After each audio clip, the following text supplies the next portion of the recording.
इस वक्त मैं डीप सीक की वेबसाइट पर मौजूद हूँ और ये डीप सीक की वेबसाइट मुझे पता लगी जब मैंने डीप सीक के हवाले से ध्रुव की इस वीडियो को देखा जो चाइना के न्यू मॉडल के हवाले से बताई जा रही है। इस वीडियो के अंदर ने जो बताया, ध्रुव राठी ने जो कुछ बताया उसको सुनते हैं, दिखाता हूँ। और फिर इस हवाले से मैंने इस ऐप को इंस्टॉल भी कर लिया, डीप सीक को अपने पास मोबाइल पर चेक करने के लिए, और इससे बात कर रहा हूँ, देख रहा हूँ इसकी कैपेबिलिटीज कितनी है और क्या है चैट जीपीटी के मुकाबले पर। लेकिन जो इसने कहा है उसको भी सुनते हैं। नमस्कार दोस्तों, एक चाइनीज एआई स्पीड में तेज कर रहा हूँ, ठीक है ना। अगर स्लो में देखना तो उसके ओरिजिनल चैनल से देखा जा सकता है। फिलहाल मैं 2 की स्पीड पे जाता हूँ। डीप सीक ने पूरी दुनिया को हिलाकर रख दिया है। अमेरिकन टेक कंपनीज और यूएस स्टॉक मार्केट को ऐसा झटका लगा है जो उन्होंने अपने सपनों में भी नहीं सोचा। The release of DeepSeek AI from the Chinese company should be a wake-up call. बात है असल में 20 जनवरी 2025 की। एक चाइनीज रिसर्च लैब ने अपना एआई चैटबॉट लॉन्च किया। इसका नाम था DeepSeek R1 और इसके साथ ही उन्होंने अपना रिसर्च पेपर भी पब्लिश किया जिसमें उन्होंने बताया कि इनका ये चैटबॉट अभी तक के दुनिया के सबसे एडवांस चैटबॉट से मैथ्स और रीजनिंग जैसे कई बेंचमार्क्स में बेहतर है। यानी कि ओपन एआई का chat GPT oven model, Meta का लामा, गूगल का जेमिनी एडवांस, सबको एक ही झटके में इसने पीछे छोड़ दिया। DeepSeek परफॉर्मेंस में सबसे बेहतर है, एफिशिएंट है और इसे बनाने में इन सबसे कम समय और कम पैसा लगा। लेकिन सबसे कमाल की बात यह है कि इसे इस्तेमाल करना आपके लिए, हम सब के लिए कंप्लीटली फ्री ऑफ कॉस्ट है। वहीं दूसरी तरफ ओपन एआई अपने chat GPT oven pro model को इस्तेमाल करने के लिए $200 पर मंथ चार्ज कर रहा है। इतना ही नहीं, इसको ट्रेन करने की कॉस्ट सिर्फ $5.6 मिलियन रिपोर्ट करी जा रही है। वहीं दूसरी अमेरिकन कंपनीज, चाहे ओपन एआई हो, मेटा हो या गूगल हो, वो सब बिलियंस ऑफ डॉलर्स खर्च कर रहे हैं अपने आर्टिफिशियल इंटेलिजेंस के मॉडल्स बनाने के लिए।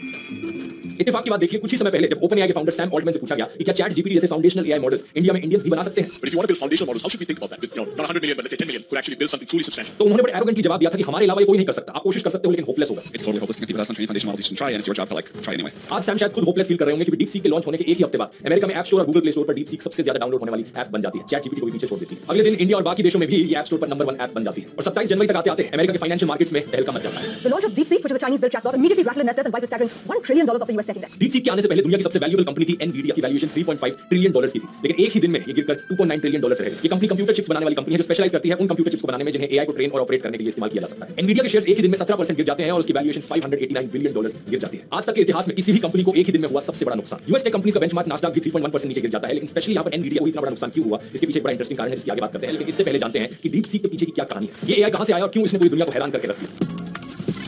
वैसे एक एक बात है बड़े मजे की, अमेजिंग किस्म की। अब मैं थोड़ा अपने फीडबैक भी चलाऊंगा साथ साथ। अमेजिंग बात देखो कितने मजे की है कि चाइना की तरफ से पहले कोरोना वायरस के हवाले से एक तूफान मचा था ना कि कोरोना आया चाइना से पूरी दुनिया पे छा गया। फिर ये चाइना से ही डीप सीक निकल के आया। अब ये डीप सीक कितना छाएगा, नो बडी नोज। मतलब मुझे तो नहीं पता ना, लेकिन ये जो हरकतें बता रहा है, अभी मैंने इंस्टॉल कर लिया, उसे चेक किया, टेस्ट करके मैंने चैट किया, ऑब्वियसली फ्री ऑफ कॉस्ट है। सो आगे क्या होगा, लेट्स सी, कंटिन्यू।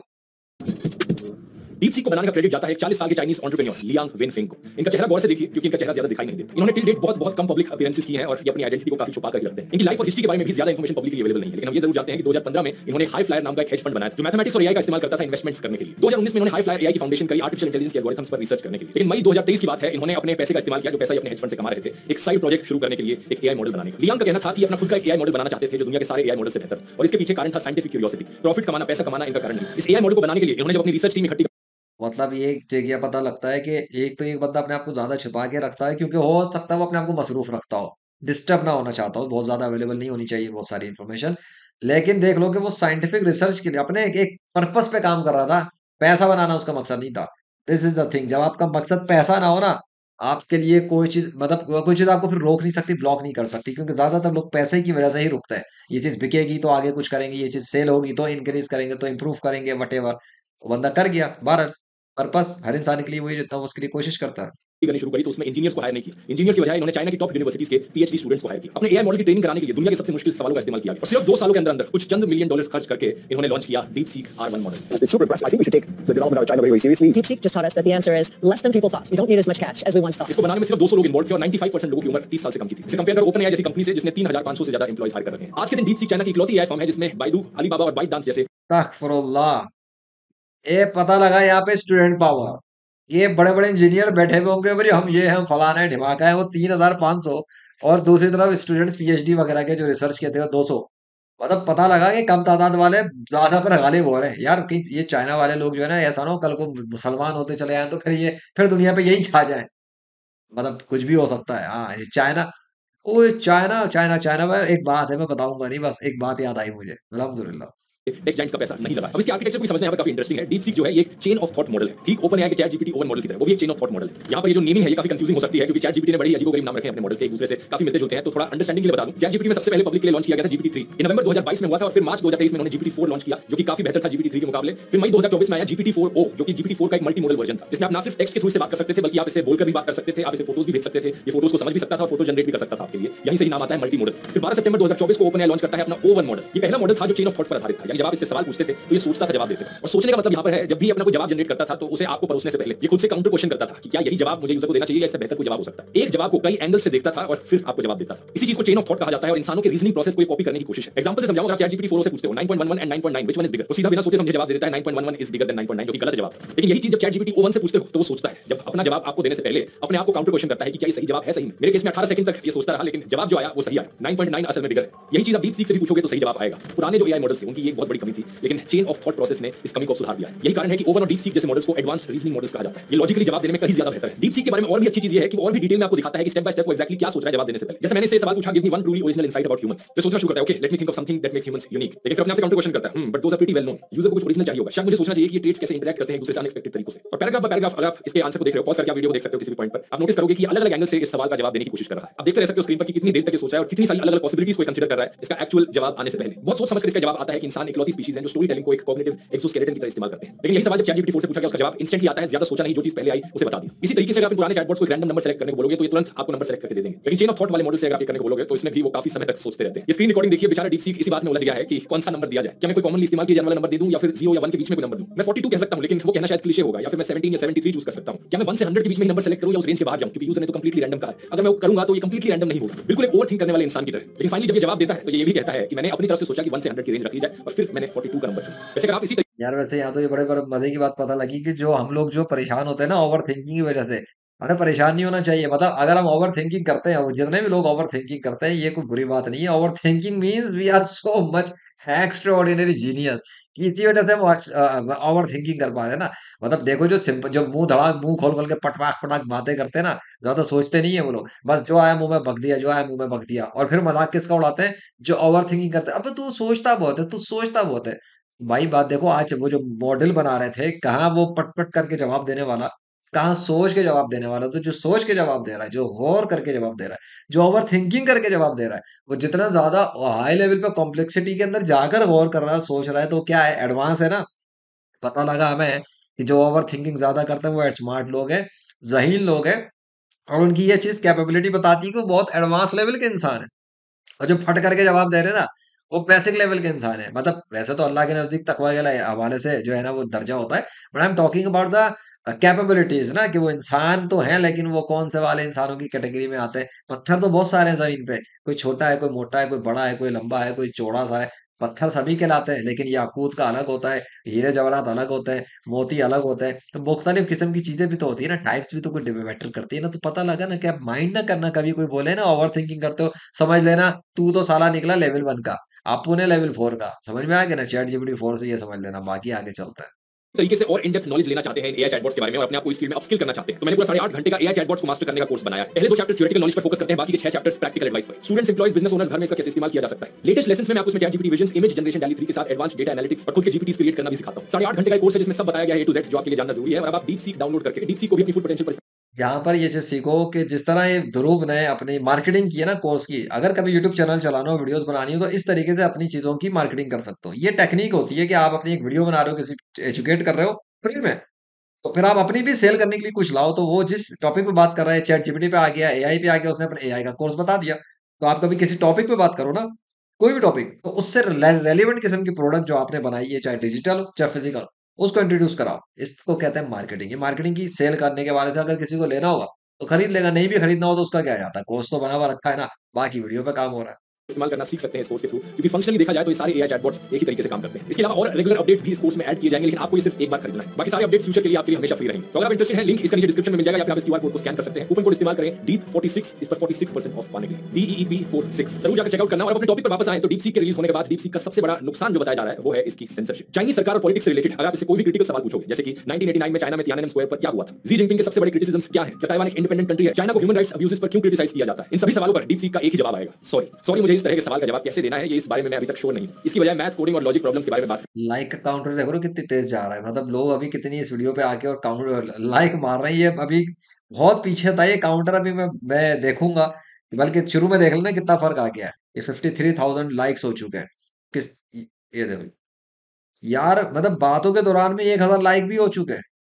कितना ये वीडियो वायरल हो रही है, कहाँ जा रही है, मतलब I can not even imagine. देखो क्या हो रहा है हाथ के हाथ में।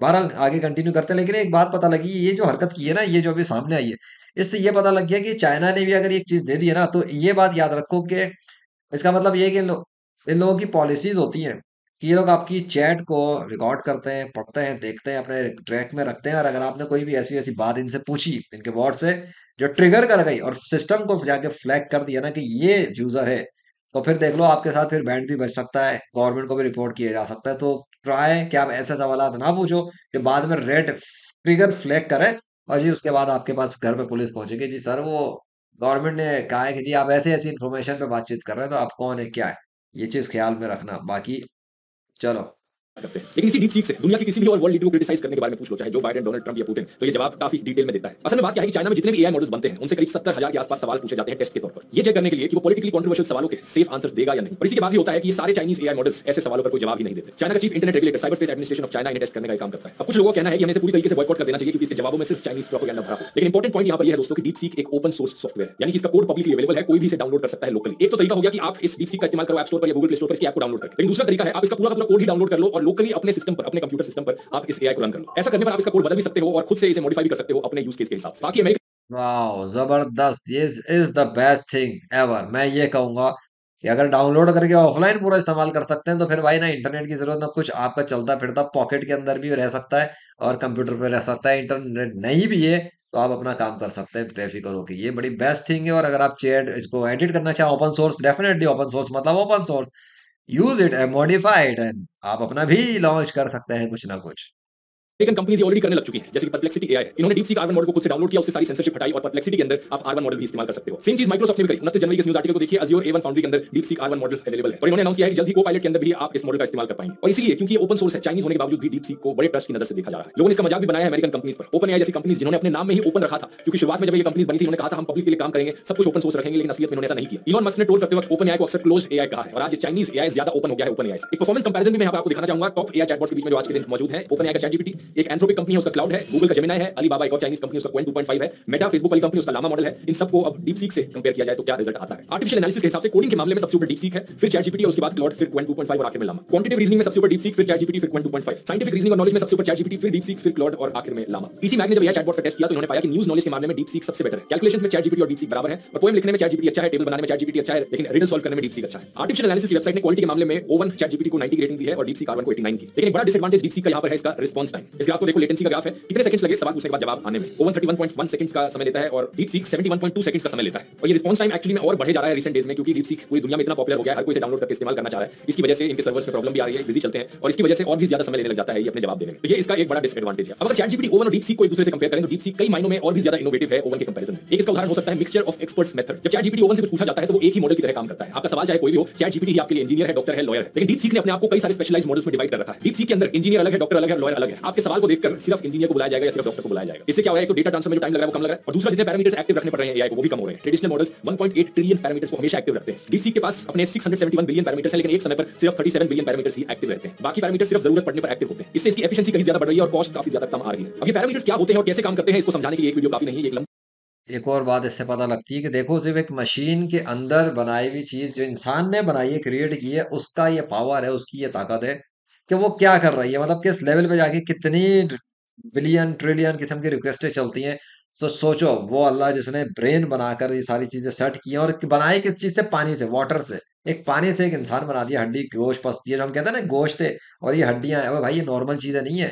ये दिखने में नॉर्मल है कि ये खाल बनी हुई है, अंदर गोश्त है और खून है। दिस इज, मैं कहता हूँ ये बहुत ही एडवांस किस्म की टेक्नोलॉजी अल्लाह ने इस्तेमाल की है, जो हर किसी के बस की बात ही नहीं, मतलब हर किसी का, पूरी कायनात में अल्लाह के अलावा ही किसी के बस की बात नहीं है कि वो पानी से ऐसी मखलूक तैयार करे, फिर उसके अंदर पानी से ही इस तरह का ब्रेन और ये सारी चीजें तैयार करके जनरेट करते हैं, जिसके अंदर रिक्वेस्टेड ट्रिलियंस ऑफ ट्रिलियंस की चल रही है, और मेमोरी जीबीस पता नहीं कितनी लिमिट की है, जो ये लोग बताते हैं, जो रिसर्च करने वाले हैं। इट्स अमेजिंग कि अल्लाह ने किस तरह से बनाया, मेरी तो समझ से बाहर है। लंबी कहानी है, लेकिन आप में से जिन लोगों ने मास्टर चैट जीपीटी का कोर्स ले रखा है, पहले 2 थियोरेटिकल चैप्टर्स में मैंने इसकी डिटेल में बात करी। वहीं पर मैंने टोकन्स और आरएलएचएफ मेथड के बारे में भी समझाया है, जिस पर चैट जीपीटी आधारित है। एक और पॉइंट ऑफ क्रिटिसिज्म देखो देखो लाइक 55,000 हो गए ना, और मार्केटिंग भाई फिर कर रहे हैं। चल भाई यहाँ पर डीपसीक के खिलाफ किया जा रहा है वो ये कि इन्होंने अपना सारा का सारा एआई मॉडल ही ओपनएआई से चुराया है। ओपनएआई ने कहा कि उसको एविडेंस मिला है कि डीपसीक ने उसके प्रोप्राइटरी मॉडल्स को खुद को ट्रेन करने के लिए यूज किया है। इनका कहना है कि इन्होंने डिस्टिलेशन का एविडेंस देखा, जिससे बड़े मॉडल्स का आउटपुट यूज करके छोटे एआई मॉडल्स की परफॉर्मेंस बेटर की जा सकती है, जिससे छोटे मॉडल्स कम कॉस्ट में सेम रिजल्ट दे सकते हैं। इस पर किसी ने ट्वीट करके कहा चोर के घर चोरी कर ली गई। असल में बात क्या है कि कुछ सेंस में देखा जाए तो चैट जीपीटी ने खुद को बनाने के लिए पूरे इंटरनेट से चीजों को चुराया है। कई सारी किताबों का इस्तेमाल किया गया बिना राइटर्स की परमिशन के अपने मॉडल की ट्रेनिंग कराने के लिए। यही कारण है कि 17 बड़े राइटर्स, जिनमें गेम ऑफ थ्रोन्स के लेखक जॉर्ज आर मार्टिन भी शामिल थे, उन्होंने सितंबर 2023 में ओपनएआई पर कॉपीराइट इन्फ्रिंजमेंट का केस किया। न्यूयॉर्क टाइम्स अखबार ने भी ओपनएआई और माइक्रोसॉफ्ट पर केस कर रखा है। इसके अलावा अमेरिका के 8 अखबार और कनाडा के कई न्यूज आउटलेट्स ने भी ओपनएआई पर केस किए हुए हैं। यही कारण है कि ऐसे मीम्स बड़े वायरल हुए हैं जहां पर मछली की फिशिंग करी जा रही है और ओपनएआई फिशिंग करके अपनी बाल्टी में सामान रखता है और डीपसीक पीछे से आके उसी बाल्टी से फिशिंग करने लग जाता है। एज यूजर्स हमारी अच्छी चीज है, लेकिन कंट्री और कंपनी लेवल पर यहां पर अब एआई वॉर्स छिड़ने लग रही है। 2022 में अमेरिकन सरकार ने एक्सपोर्ट कंट्रोल लगाया था ताकि एआई के लिए जो कंप्यूटर चिप्स चाहिए उसका इस्तेमाल बाकी दूसरे देश ना कर पाए, स्पेशली चाइनीज एआई कंपनीज ना कर पाए। इसमें एनवीडिया की H100 चिप्स शामिल थी, जिन्हें चाइनीज कंपनीज नहीं खरीद पाई। ये डीपसीक के लिए एक समस्या की बात थी, क्योंकि उन्हें एनवीडिया की पुरानी कंप्यूटर चिप्स का इस्तेमाल करना पड़ा अपने एआई मॉडल को ट्रेन करने के लिए। अमेरिका ने अपनी तरफ से पूरी कोशिश करी थी कि कोई भी और देश उनके जैसे ये फाउंडेशनल एआई मॉडल्स बना ही ना पाए, क्योंकि उनके पास कुछ कंप्यूटर चिप्स ही नहीं होंगे जो एआई मॉडल को ट्रेन करने के लिए चाहिए होंगे। लेकिन डीपसीक में काम करने वाले लोग इसलिए मजबूर हुए इनोवेशन करने पर। उन्होंने एक ऐसा सॉफ्टवेयर बना दिया जो बहुत कम रिसोर्सेज लेता है, बहुत कम पैसे पर ज्यादा एफिशिएंट तरीके से काम करता है। यही कारण ये तो हो गया जैसे को तैसा। और दूसरी बात ये कि चोर को पड़ गए मोर, उल्टा चोर कोतवाल को डांटे। मतलब ये कि इन लोगों ने अपनी सीधी बात है, इन अमेरिकन टाइप ये जो बैठे हुए ना, ये बड़े मतलब मैं इनको क्या बोलूं, इनके लिए तो घटिया अल्फाज में बंदा बोले तो कम है। बगैरत होते हैं ना कुछ, ये महा बगैरत किस्म के लोगों में से आते हैं। इनके अंदर वो लोग जो असल कमीने हैं, ठीक है, बाकी तो हम जानते ही हैं कि दुनिया भर में ये लोग क्या करते हैं। मतलब अपनी मोनोपोली, अपनी बादशाहत और अपनी जो है ना वो चौधराहट चलाने के लिए इनका जहां बस चलता है, जिस मुल्क पर चाहे हमला कर देते हैं, जिस मुल्क पे चाहता पाबंदी लगा देंगे, जिस मुल्क पे चाहेंगे लोगों को मार देंगे, जिस मुल्क को चाहेंगे किसी दूसरे के खिलाफ सपोर्ट कर देंगे, और जिस मुल्क पे चाहेंगे पॉलिटिक्स चलाएंगे और उधर बंदा उतरवाएंगे, बंदा चढ़वाएंगे। यानी कि वो पे हम इनके हुक्म पे कोई प्रेसिडेंट बनेगा नहीं तो उतार देंगे। अभी ये पाक इंडिया वाली जो साइड है हमारी, कितने अरसे गुलामी रही है अंग्रेज की, आज भी लोग इसी गुलामी के असर में तो चल रहे हैं। मैं तो देखता हूँ माशरे के अंदर लोग इतने आदी हो गए कि वो ऑर्डर्स पे ही चलते हैं। मतलब कोई किसी को ऑर्डर दे तो काम करेगा, ऑर्डर नहीं दे तो काम नहीं करेगा, जिसको हम कहते हैं ना सुस्त और काहे। लोगों को आदत हो गई है, आप किसी को जो डांटोगे, कुछ गाली वाली दे दोगे तो एक्टिव होके काम करता है, वरना पड़ा रहता है। ये क्या है? गुलामी नस्ल दर नस्ल गुलामियों के असरात आज भी खत्म होते हुए नजर नहीं आ रहे। ये है मसला। है दोस्तों कि एनवीडिया कंपनी के स्टॉक सबसे ज्यादा नीचे गिरे थे, क्योंकि कुछ महीने पहले तक मेटा, ओपनएआई और गूगल जैसी कंपनी यही कह जा रही थी कि हमें एआई को अगर और भी बड़े लेवल पर स्केल करना है तो उसके लिए हमें और चिप्स की जरूरत होगी, और एनर्जी और पैसे की जरूरत होगी। लेकिन डीपसीक ने ये सब करके दिखा दिया, कम पैसे, कम एनर्जी और बेकार कंप्यूटर चिप्स का इस्तेमाल करके। हमें इसे मोटिवेशन की तरह देखना चाहिए। अगर चाइना में किया जा सकता है तो इंडिया में भी ये किया जा सकता है। इंडियंस में भी काबिलियत है इस तरीके के इनोवेशन को करने की, बस हमें अपना फोकस। भाई अगर इंडिया में किया जा सकता तो फिर पाकिस्तान में इससे ज्यादा किया जा सकता है, ये मेरा कहना है। मतलब मैं उम्मीद रखता हूँ, पाकिस्तान में बहुत ज्यादा जीनियस लोग हैं। वो उनकी वो जिसको लोग मजाक उड़ाते हैं ना, जुगाड़ लगाई, जुगाड़ू जुगाड़ू जुगाड़ू, वो जुगाड़ नहीं होती, इनोवेशन होती है। वो ब्रेन को यूज करता है वो बंदा, तो उस चीज को इतने सस्ते में कर लेता है। और कि अमेरिका के लोग लाखों डॉलर लगाते हैं, पाकिस्तान वाला सिर्फ एक चूना चपट्टा लगा के, कोई वो लकड़ी तोड़ के लकड़ी काट के ऐसे ठोक देता है, उससे भी काम निकाल देता है। ब्रेन बहुत है हमारे पाकिस्तान के अंदर, लेकिन मसला ये है कि उस ब्रेन को इस्तेमाल करने के बावजूद भी लोग बेसिक चीज चीज को नहीं समझ रहे। वो ये कि जो बुनियादी मसाइल है ना लोगों के यहाँ पर, उस पे अगर कोई और चीज पे दुनिया क्या क्या पाकिस्तान के गरीब ही अगर काम कर ले, जीनियस वाले लोग, तो ये बहुत बड़ी बड़ी गुलामियों से आजाद हो सकते हैं। पर इनको शायद वो सोच देने वाला सही का लीडर नहीं मिला अभी तक मेरे जैसा। माशाल्लाह, अल्हम्दुलिल्लाह। और एनर्जी सही जगह पर लगाने की जरूरत है। पर्सनल लेवल पर अब आप इस मौके का फायदा उठाइए अपने आप को एआई की फील्ड में अपस्किल करने के लिए। आपने अभी तक शुरू नहीं किया है तो आप लेट नहीं हुए। यही सही समय है एआई को सीखने का और अपनी प्रोडक्टिविटी और एफिशिएंसी को बढ़ाने का एआई के जरिए। क्योंकि इस बात में कोई दो राय नहीं है कि जो लोग इस टेक्नोलॉजी को इग्नोर करेंगे आने वाले टाइम में वो पीछे छूट जाएंगे। ये इमेजिन करना मुश्किल है कि आने वाले समय में कितना बड़ा इंपैक्ट पड़ने वाला है पूरी दुनिया पर, हर एक सेक्टर में, हर एक फील्ड में एआई का। मेरे एआई कोर्स का लिंक नीचे डिस्क्रिप्शन और पिन कमेंट में मिल जाएगा। कूपन कोड इस्तेमाल करना मत भूलना, D40। भाई ये तो खत्म हो गया। बस एक मजे की बात बताता हूँ, भाई साहब ने तो अपने चैट जीपीटी को बता दिया, एआई को। मैं भी दिखा देता हूँ एक चीज, ये लेजेंडरी मशीन है। मैंने इसके ऊपर कोई कॉस्ट नहीं रखी हुई है। कॉस्ट इसकी जो हो सकती थी वो लिखी हुई है, लेकिन वो भी क्रॉस है, ये फ्री ऑफ कॉस्ट है। जाकर सीख लो रूहानी मशीन बनाने का तरीका, लाइलाज मरीज ठीक करने की रूहानी मशीन। अब कोई भी बंदा लाइलाज मरीज हो वो अपने आप को ठीक कर सकता है, और इसका मुकाबला एआई तो क्या डीप सीक भी नहीं कर सकता, क्योंकि ये वो चीज है जो पावर्ड बाय एआई नहीं है, ये पावर्ड बाय अल्लाह है। ठीक है, अल्लाह की ताकत को इस्तेमाल करते हुए आप अपनी रूहानी मशीन बनाएं, लेजेंडरी मशीन बनाएं और लाइलाज मरीज को ठीक करें। ये इस चीज के लिए ये मैंने आखिर में एक फक्की दी है कि अगर लगे कि जी एआई छा जाएगा और एआई कुछ करेगा, अरे भाई एक बंदा जब मर जाता है, एआई मरने के बाद किसी को दोबारा जिंदा भी नहीं कर सकता। और लेजेंडरी फ्रीलांसर वेबसाइट पे अगर आप जाएं तो आपको पता लगेगा, resurrection of dead for bringing dead come back to life by Allah. Available ना हो। क्या है अवेलेबल? जाएँगे तो आप देखेंगे, आपको पता लगेगा। तो यहाँ पे जाएँ, वेबसाइट पे जाके जो सीखना है सीखें, और ये ना समझना कि एआई आ गया तो दुनिया पे छाएगा और इसके आगे सब कुछ फेल है। लोग मुतासिर हो रहे होंगे, लेकिन मैं मुतासिर नहीं हूँ। हाँ, टेक्नोलॉजी है, इस्तेमाल करो। मैं भी इस्तेमाल कर रहा हूँ, मैंने तो अभी इंस्टॉल कर ली है और मैंने इस्तेमाल करके उससे बात भी की है। तो इट्स ओके, उसमें बातचीत होती है। देख लो, मैं सामने दिखा देता हूँ कि ये आई एम डीप सीक हाय, ठीक है ना? ये सामने मौजूद है स्क्रीन पे। तो मैंने तो इसको इंस्टॉल कर लिया, उर्दू और इंग्लिश के अंदर ये चैट कर रहा है, बातचीत करता है, जवाब भी देता है। तो भाई अब इतनी सी बात थी।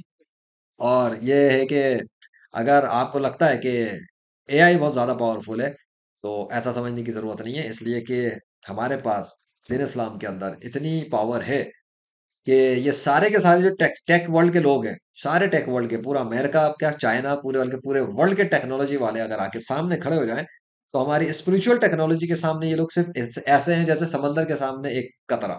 एक बंदा उँगली डाल के निकाले ना कतरा, उसमें पानी एक समंदर से कितना आएगा? बस। स्पिरिचुअल टेक्नोलॉजी जो दीन इस्लाम की है, उसके सामने फिजिकल टेक्नोलॉजी के सारे लोग भी मिल जाएं, तो वो इतना ही इल्म रखते हैं जितना मैंने बता दिया। क्योंकि जो कुछ स्पिरिचुअल वर्ल्ड के थ्रू, स्पिरिचुअल टेक्नोलॉजी के थ्रू मुमकिन है, वहां तक ये लोग अपनी मशीनों से भी नहीं पहुंच सकते। Reason reason same. एक ही मिसाल दी है कि अगर कोई मच्छर मर जाए, तो ये लोग मच्छर को भी दोबारा जिंदा नहीं कर सकते, सारे चैट जीपीटी के साथ मिलकर, सारे एआई के साथ मिलकर। और दूसरी चीज जो इससे बड़ी बात है, वैसे तो ये अब समझ में नहीं आता इंसान को, इंसान मुर्दे को ज्यादा मुश्किल समझता है। हालांकि दूसरी बात ये है कि अगर ये सारे एआई मिल जाए और ये कोशिश करना चाहे कि एक सूरत बना दें और अल्लाह के चैलेंज को डिफीट करना चाहे जो कुरान में दिया गया है, तो वो भी नहीं कर सकते। और तीसरी चीज मैं फक्की के तौर पे बता देता हूँ कि अगर ये सारे एआई को लेकर उनसे ये सीखना चाहे कि एक मक्खी को कैसे बनाएं, तो ये सारे के सारे मिलकर एक मक्खी भी क्रिएट नहीं कर सकते। ये चैलेंज तो अल्लाह ने भी दिया हुआ है मक्खी के हवाले से कि मक्खी का चैलेंज भी पूरा नहीं कर सकते। So never ever underestimate spiritual world. अल्लाह भी स्पिरिचुअली अगर देखा जाए तो स्पिरिचुअली क्रिएट करता है। वाटर फिजिकल चीज है, लेकिन अल्लाह उस किस तरह ट्रांसफॉर्मेशन करके एक मक्खी में कन्वर्ट करता है, एक हाथी में कन्वर्ट करता है, इंसान में कन्वर्ट करता है। एक वाटर ही होता है, लेकिन पानी से लाखों, करोड़ों, अरबों किस्म की मखलूक निकल के जनरेट हो रही है। एंड हाउ डज अल्लाह do that? Nobody knows except अल्लाह। This is the power of अल्लाह, अनइमेजिनेबल, अनबिलीवेबल, और he is the king of universe. बस, अल्लाह अकबर।